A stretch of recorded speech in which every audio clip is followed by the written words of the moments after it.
പിണറായി സർക്കാരിനെതിരെ വിരൽ ചൂണ്ടി വിറപ്പിക്കാൻ ഒറ്റയൊരുത്തനെ ഉള്ളുവെന്ന് വീണ്ടും വീണ്ടും തെളിയിക്കുകയാണ് രാഹുൽ മാങ്കൂട്ടത്തിൽ. ആലപ്പുഴ വണ്ടാനം മെഡിക്കൽ കോളേജിലെ ശസ്ത്രക്രിയയിൽ നടന്ന അനാസ്ഥ പുറത്തു വന്നതോടെ എടോ വിജയ എന്ന് വിളിച്ച് രാഹുൽ രംഗത്ത്. പ്രതിപക്ഷ നേതാവ് വി.ഡി. സതീശൻ വായും പൊളിച്ച് നിൽക്കുമ്പോഴാണ് രാഹുലിന്റെ എൻട്രി. ഈ വിഷയത്തിൽ ശക്തമായൊന്ന് പ്രതിഷേധിക്കാനോ പ്രതികരിക്കാനോ പോലും വി.ഡി. സതീശൻ തയ്യാറായില്ല. മാധ്യമങ്ങൾക്ക് മുൻപിൽ വന്നു നിന്ന് പിണറായിക്കെതിരെ 2 ഡയലോഗ് അടിച്ചിട്ട് പോയതാണ്. അതിൽ കൂടുതൽ ഒന്നും പ്രതിപക്ഷ നേതാവിന്റെ ഭാഗത്തു നിന്ന് ഉണ്ടായിട്ടില്ല. എന്നാൽ ആ ഒരു സന്ദർഭത്തിലാണ് രാഹുൽ മാങ്കൂട്ടത്തിൽ ഇപ്പോൾ ശക്തമായി പ്രതിഷേധിച്ചുകൊണ്ട് രംഗത്തേക്ക് വന്നിരിക്കുന്നത്. കെ ശൈലജയെ മുൾമുനയിൽ നിർത്തിയിരിക്കുകയാണ് പാലക്കാട് എം.എൽ.എ.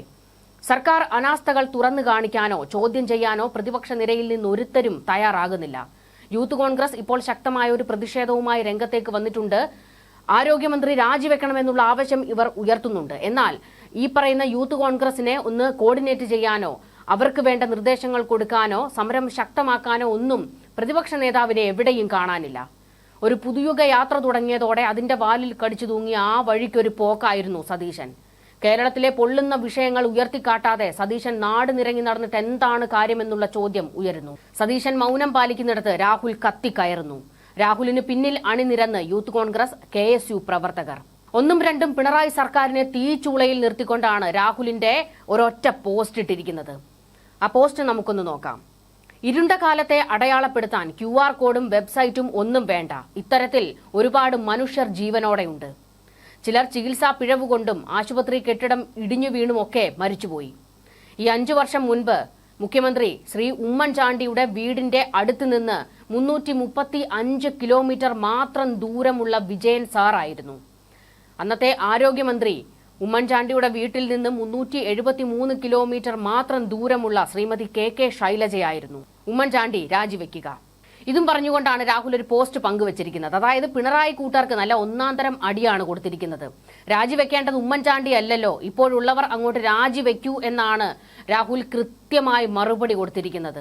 എന്നാൽ ഇതൊന്നും തങ്ങളെ ബാധിക്കുന്ന ഒരു വിഷയമേ അല്ല എന്ന് പറഞ്ഞുകൊണ്ട് ശൈലജയും പിണറായിയും ഒക്കെ മാളത്തിൽ ഒളിച്ചിരിക്കുകയാണ്. കൂടുതലൊന്നും പ്രതികരിക്കാൻ ഇവരാരും തന്നെ തയ്യാറായിട്ടില്ല. ഇതൊക്കെ വേണമെങ്കിൽ സംഭവിക്കും. സർക്കാർ ആശുപത്രികളിൽ ഇത്തരത്തിലുള്ള പ്രതിസന്ധികൾ ഉണ്ടാകും. അതിനെയൊക്കെ അങ്ങ് വിട്ടേക്കൂ എന്നുള്ള നിലപാടിലാണ് സർക്കാർ മുൻപോട്ട് പോകുന്നത്. അല്ല, അങ്ങനത്തെ ഒരു ആറ്റിറ്റ്യൂഡാണ് ഇവർക്കിപ്പോഴുള്ളത്. ശൈലജയുടെ കാലത്ത് രോഗിയുടെ വയറ്റിൽ മറന്നുവെച്ച കത്രിക കണ്ടുപിടിച്ച ആരോഗ്യമന്ത്രി വീണ ജോർജിന് അഭിനന്ദനങ്ങളെന്ന് രാഹുൽ മാങ്കൂട്ടത്തിൽ പങ്കുവച്ച പോസ്റ്റിന് താഴെ വലിയ പരിഹാസമാണ് ഉയർന്നുകൊണ്ടിരിക്കുന്നത്. സോഷ്യൽ മീഡിയ കത്തുന്ന പ്രതിഷേധമാണ് നടക്കുന്നത്. ഡോക്ടർമാരുടെ ചികിത്സാ പിഴവുകൾ തുടർക്കഥയാകുകയാണ്. എന്ത് നടപടിയാണ് ഇക്കാലയളവിൽ എടുത്തിരിക്കുന്നത്? സർക്കാർ ആശുപത്രികളുടെ പിഴവ് ചൂണ്ടിക്കാണിച്ചാൽ ഉടൻ തുടങ്ങും നമ്പർ 1 ആരോഗ്യ മേഖലയെ താറടിച്ചു കാണിക്കുന്നേ എന്നും പറഞ്ഞുകൊണ്ട്. ഇത് സംഘടിത നീക്കം, ഗൂഢാലോചന എന്നൊക്കെ പറഞ്ഞാണ് പിന്നീട് കരച്ചിൽ. വീണ ജോർജ് ആണെങ്കിൽ കാവടി എടുത്തങ്ങ് തുള്ളും. സാർ, ഈ കപ്പൽ ആടി ഉലയുകയില്ല സാർ, കപ്പിത്താൻ ഉണ്ട് സാർ എന്നാണ് തള്ള്. എന്നാ പിന്നെ കപ്പിത്താനോട് അവരുടെ വയറ്റിലെ ആ കത്രിക എടുത്തു കൊടുക്കാൻ പറ. ഇത്തരത്തിൽ കലിതുള്ളുകയാണ് ജനങ്ങൾ. തുടരെ ചികിത്സാ പിഴവുകളാണ് സംഭവിക്കുന്നത്. ഇത് ആരോഗ്യ മേഖലയെ താറടിച്ചു കാണിക്കാൻ വേണ്ടി പറയുന്നതല്ല, പിഴവുകൾ ആവർത്തിക്കാതിരിക്കാൻ വേണ്ടി പറയുന്നതാണ്. പക്ഷേ ഗതികേട് എന്താണ് എന്ന് വെച്ചു കഴിഞ്ഞാൽ ഈ ചികിത്സാ പിഴവുകൾ തുടർന്നുകൊണ്ടേയിരിക്കുകയാണ്.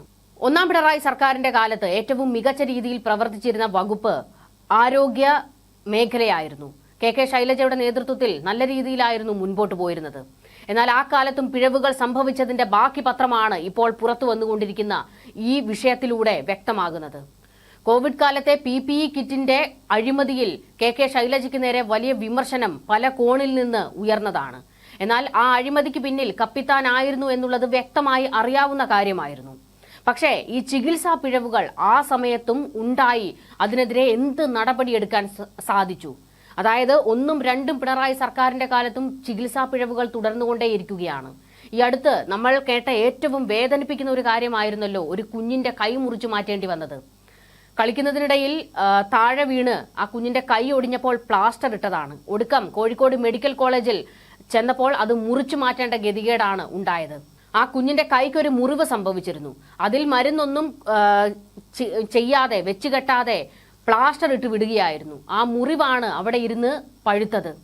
തുടർന്ന് മറ്റൊരു ഗത്യന്തരവും ഇല്ലാതെ വന്നതോടുകൂടിയാണ് കോഴിക്കോട് മെഡിക്കൽ കോളേജിൽ കൊണ്ടുപോയപ്പോൾ അത് മുറിച്ചു മാറ്റേണ്ടി വന്നത്. ആ ഒരു നാണക്കേടിൽ നിന്ന് പോലും തലയൂരാൻ ഇതുവരെ സർക്കാരിന് കഴിഞ്ഞിട്ടില്ല. അവസാനം ആ കുഞ്ഞിന്, വിനോദിനി എന്നാണ് ആ കുഞ്ഞിന്റെ പേര്, ആ കുഞ്ഞിന് കൃത്രിമ കൈ വെച്ച് പിടിപ്പിക്കേണ്ടി വന്നു.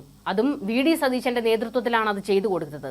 പക്ഷേ സർക്കാർ അപ്പോഴും കൈമലർത്തുകയാണ് ചെയ്തത്. ആകെ 2 ലക്ഷമാണ് ആ കുടുംബത്തിന് കൊടുത്തത്. 2 ലക്ഷമാണോ ആ കുഞ്ഞിന്റെ കൈ മുറിച്ചു മാറ്റേണ്ടി വന്നതിന് കൊടുക്കുന്നത്?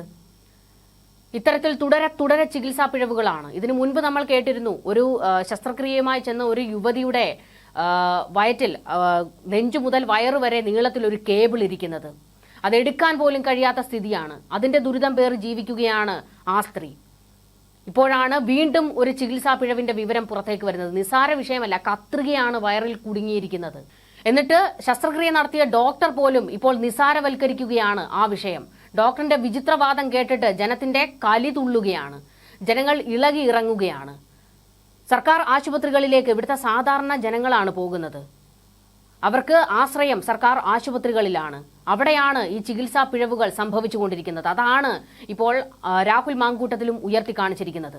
വയറ്റിൽ കുടുങ്ങിയ ആ കത്രിക 5 വർഷമല്ല 50 വർഷം വേണമെങ്കിലും അത് വയറ്റിലിരിക്കും, ഒന്നും സംഭവിക്കില്ല എന്നാണ് ഇപ്പോൾ ഈ വിഷയത്തിൽ ആരോപണ വിധേയയായ ഡോക്ടർ ലളിതാംബിക പറഞ്ഞിരിക്കുന്ന വിചിത്രവാദം. താനല്ല ശസ്ത്രക്രിയ നടത്തിയതെന്നും ഇവർ വാദിക്കുന്നുണ്ട്. ഡോക്ടർ പറഞ്ഞത് നമുക്ക് വിശദമായിട്ടൊന്ന് നോക്കാം.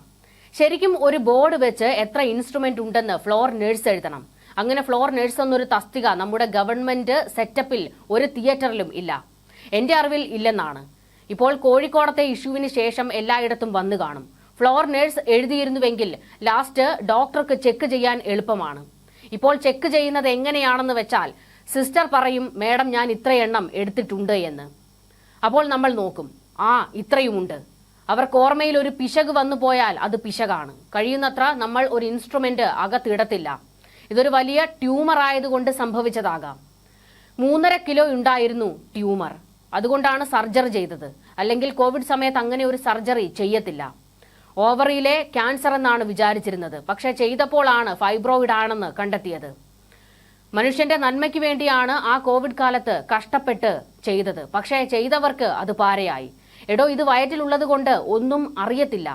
വെക്കാമെന്നല്ല, തെറ്റാണ്. പക്ഷേ വയറ്റിൽ ഇരുന്നത് കൊണ്ട് ഒന്നും അറിയത്തില്ല. ഇത് പണ്ട് 20 കൊല്ലം മുൻപ് വെച്ചതുമാകാം. ഇപ്പോൾ വെച്ചതാണ് എന്നുള്ളതിന് ഒരു തെളിവുമില്ല. ഇനിയിപ്പോൾ വല്ല കെമിക്കൽ ടെസ്റ്റ് കൊണ്ട് ഇൻസ്ട്രുമെന്റിന്റെ പഴക്കം കണ്ടുപിടിക്കുകയും മറ്റോ ചെയ്യേണ്ടി വരും. അല്ലാതെ അറിയാൻ പറ്റത്തില്ല. പത്രത്തിൽ കണ്ടാണ് ഞാനും വിവരമറിഞ്ഞത്. എന്റെ പേര് പറഞ്ഞെന്ന് പറഞ്ഞ് എന്നെ ആൾക്കാർ വിളിച്ചു. ഞാൻ ചെയ്തിട്ടില്ല, എനിക്ക് 100% ഉറപ്പാണ്. ഞാൻ റിട്ടയർ ചെയ്യുന്നതിന് തൊട്ടു മുൻപാണ്. ആ സമയം 3.5 കിലോയുള്ള ട്യൂമർ ഞാൻ എടുത്തിട്ടില്ല. സാധാരണ ഒരു ഓപ്പറേഷൻ ആണെങ്കിൽ നമ്മൾ മറന്നുപോകും. ഇത് ഒരു വളരെ പ്രധാനപ്പെട്ട കേസല്ലേ, ഞാനല്ല ചെയ്തത്. അന്ന് പ്രത്യേകിച്ച് കോവിഡ് റിലേറ്റഡ് റെസ്പോൺസിബിലിറ്റീസ് ഉള്ളതുകൊണ്ട് ഞാൻ ചെയ്തിട്ടില്ല. ഓപ്പറേഷൻ ചെയ്ത് 3-ാം ദിവസം പേഷ്യന്റ് വീട്ടിൽ പോയി. ഇത്രയും നാളായിട്ട് ആ പേഷ്യന്റ് പെയിൻ ആയിട്ട് വന്നിട്ടില്ല. ഇപ്പോൾ യൂറിനറി സ്റ്റോൺ ഇൻവെസ്റ്റിഗേറ്റ് ചെയ്തപ്പോഴാണ് ഇത് കണ്ടത്. ഇവരുടെ സിംറ്റംസ് മുഴുവൻ യൂറിനറി സ്റ്റോൺ കൊണ്ടാണ്. റെസ്പോൺസിബിലിറ്റി സ്വാഭാവികമായും ശസ്ത്രക്രിയ ചെയ്തയാൾക്ക് വരും. ബാക്ക്ഗ്രൗണ്ട് ഇങ്ങനെയാണ്. ഇൻസ്ട്രുമെന്റ് എഴുതുന്നില്ല, ഫ്ലോർ നേഴ്സില്ല. ഇൻസ്ട്രുമെന്റ് കറക്റ്റ് എന്ന് പറഞ്ഞത് ഡോക്ടർ വിശ്വസിച്ചു. നമുക്ക് 60 ഇൻസ്ട്രുമെന്റ് കാണും ആ സമയത്ത്. അത് മുഴുവനും ചെയ്യുന്നത് ഡോക്ടറല്ല, കൃത്യമായി എണ്ണി തിട്ടപ്പെടുത്തുന്നത് സിസ്റ്ററാണ്. സിസ്റ്റർ പറയും അവസാനം എല്ലാം ഉണ്ടെന്ന്. അപ്പോൾ നമ്മൾ അടയ്ക്കും. അതാണ് സംഭവിക്കുന്നത്. ഞാൻ 38 കൊല്ലമായിട്ട് ആലപ്പുഴയിൽ ഉള്ളതല്ലേ. ഞാൻ കണ്ടിട്ട് പോലും ഇല്ലാത്ത പേഷ്യൻസ് പോലും എന്റെ പേര് പറയും. അതിപ്പോ ഒന്നും ചെയ്യാൻ പറ്റത്തില്ല. ഇത്രയും വർഷം ആലപ്പുഴയിൽ ഇരുന്നിട്ടുള്ള ആരുമില്ല. ഈ പേഷ്യന്റ് വേദനയായിട്ട് എവിടെ പോയി? നമ്മുടെ അടുത്തൊന്നും വന്നിട്ടേ ഇല്ലല്ലോ. വല്ല ഹോമിയോ ആയുർവേദമോ പോയി കാണും. അല്ല, എവിടെ പോയെന്ന് എനിക്കറിയില്ല. ഇത് 20 കൊല്ലം ഇരുന്നാലും അറിയത്തില്ല. അല്ലെങ്കിൽ അത് കുടലിൽ വല്ലതും തുളച്ചു കയറണം. ഇത് പക്ഷേ അങ്ങനെയൊന്നും കയറിയിട്ടില്ല. ഇങ്ങനെ വെർട്ടിക്കലായിട്ടിരിക്കുകയാണ്. അത്യാവശ്യം എമർജന്റ് കോംപ്ലിക്കേഷൻ കേസ് വരുമ്പോൾ വിളിക്കുമ്പോൾ ചെല്ലും, എന്നിട്ട് പോരും. യൂണിറ്റ് ചീഫ് എന്ന നിലയിൽ IP നമ്പറിന്റെ ഓർഡർ കൃത്യമായി ശസ്ത്രക്രിയയ്ക്ക് തീയതി കൊടുത്തിട്ടുണ്ടാകും. HOD ആയിരുന്നതുകൊണ്ടാകാം തന്റെ പേര് പറയുന്നതെന്നും ഡോക്ടർ പറഞ്ഞു. ഇത്തരത്തിലൊരു വിചിത്രവാദമാണ് ലളിതാംബിക നടത്തിയിരിക്കുന്നത്.